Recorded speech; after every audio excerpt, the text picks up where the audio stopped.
Hi, it's your girl Hot Chick, and all you're about to hear is a soulful song with a mix of musical-ish. And I want y'all to put your hands together to my boy, Curse One, on the JEB. Let's go.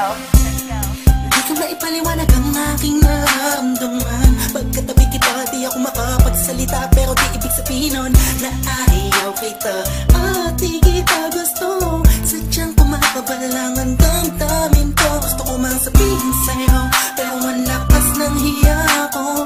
Parang ewan na. Pinipili ng buhay ko, handa kong ialay lahat sabihin mo lang at gagawin ko para lang sa'yo. Handa kong ibigay lahat ng sa'kin sa'yo. Tik-tik-tik-tik-tik kung kaya mo wala ka sa'kin. Ialam dahil lang ang aking paghinga. Sana yabang buhay ka na makasama pagkat masaya ko sa'yo. Naghihintay ng talang nadaraan sa'king paningin pagkat gusto kong humiling na. Sana ang pinaka-tinatangi-tangi babae na sa'kin nakapagdulot ng kakaibang sa'yo di na mawalay pa. Dahil baka di ko kaya nito. Ikaw siya pinaka-natistat na pituin para sa aking sinta.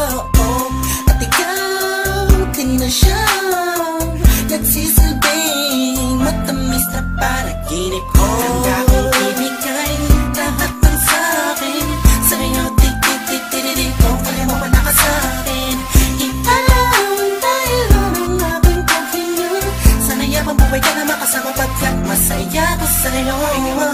Ikaw ang musikang naglalaro sa isipan ko. Beat That Productions. Ikaw ang siyang awit ko. Downtown Entertainment. Sana ako'y digin mo. Let's go. Ako ay parang hindi mo umatama. Sa'yo lang nadama sa'yo kakaiba. Kumbaga ikaw si Wendy, ako si Peter Pan. Sana'y sumama ka sa'kin doon sa Neverland. Na mapagsaluhan natin ang pag-iibigan na wala ka tapos na wala kagad. Ikaw ang nagbigay kahulugan sa buhay ko at ikaw ang siya sa akin na nagbigay kabulugan. Kung bakit ako pinanganak na magulang ko, siguro nga ay para lamang ibigin ang isang binibini na napapalutan ng mga anghel sa paligid na nagtutulot na sayaw nakakaparaliso.